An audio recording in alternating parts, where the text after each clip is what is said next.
All right, welcome to This Explainer. Today, we're diving into the philosophy behind the Rebuilt OS book series. And, well, we kind of need to start with a serious reality check about modern knowledge work.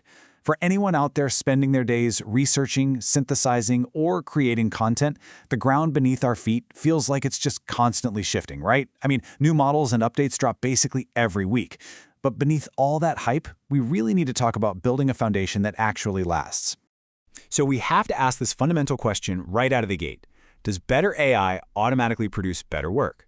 Because the default assumption out there that a stronger model just magically equals better output is honestly a complete illusion.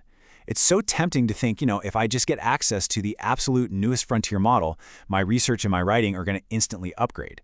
But a more powerful engine really doesn't help at all if you don't know how to steer the car. Think of this as our syllabus for a graduate-level breakdown of modern AI workflows. We're going to cover 1. The problem with better AI. 2. Fast versus durable layers. 3. Why human judgment remains central.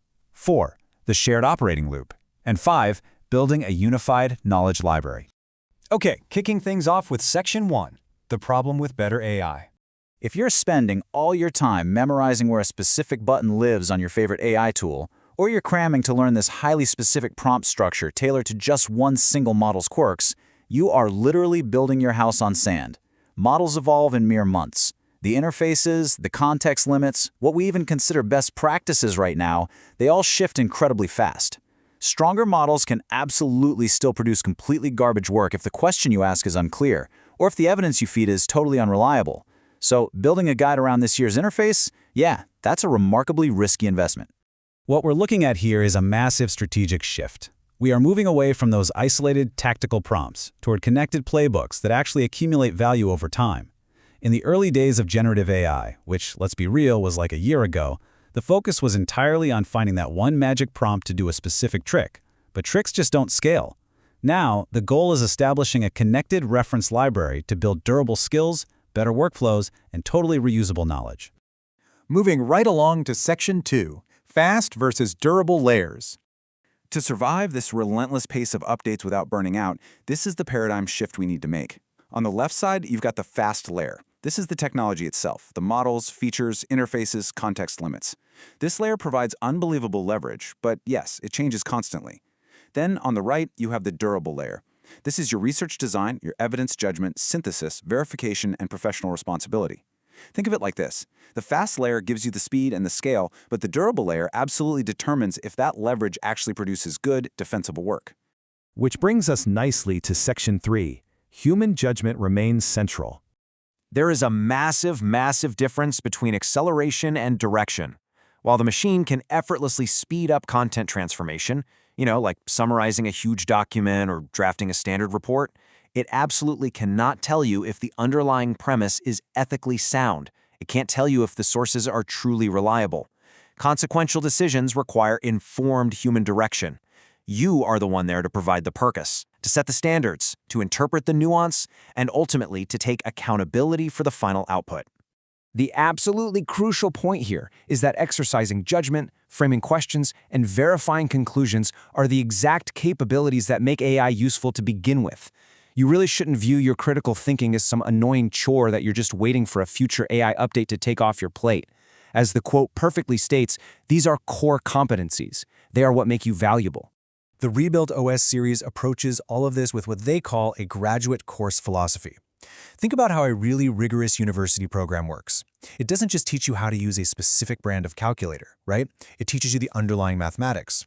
The goal isn't to master this semester's specific software, but to learn how to frame meaningful questions, evaluate trustworthy sources, and compare competing claims. By adopting this kind of rigorous mindset, new AI capabilities will just multiply your leverage instead of forcing you to relearn your entire workflow from absolute zero every 6 months. All right, let's jump into Section 4, the shared operating loop. This right here is the engine of the whole system. This is the operating loop that actually survives changing tools. Instead of losing all your brilliant context to that endless, chaotic void of your chat history, every meaningful project should move through these 7 stages: frame, gather, analyze, produce, verify, preserve, and improve. By sticking to this sequence, every single project you do leaves behind a stronger workflow and totally reusable knowledge for your very next task. We really need to redefine productivity in the AI era. It is not just about generating a higher volume of perfectly average text. True productivity means less rework. It means fewer of those vague first drafts that drag you into endless revision cycles.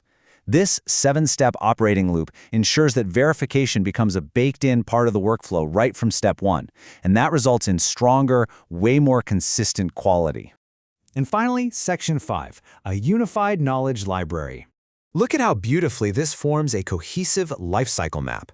Because they share the exact same underlying language and principles, the lessons you learn while gathering evidence in Research OS carry seamlessly into creating your presentations in Studio OS, or adapting that work for publishing in Content OS, or studying in Exam OS, or even coordinating specialized handoffs in multi-AI systems. You aren't buying a catalog of disconnected tools, you are building one unified knowledge system. The rebuilt library essentially acts as your intellectual blueprint. It starts with principles to really ground you, relies heavily on strategic playbooks to guide the larger overarching process, and then provides those tactical copy-ready prompts to act when the work is right in front of you. But most importantly, there's growth. This entire system is designed for you to add your own evidence and your own decisions to the library over time, which means you are never going to start from a terrifyingly empty chat window ever again. To wrap things up, your ultimate takeaway from this explainer is to focus fiercely on your foundational capabilities. Like the authors put it so well, do not build your professional future around this year's interface. Build a system that becomes more valuable every time the tools improve. Which leaves me with a pretty important question for you to chew on today.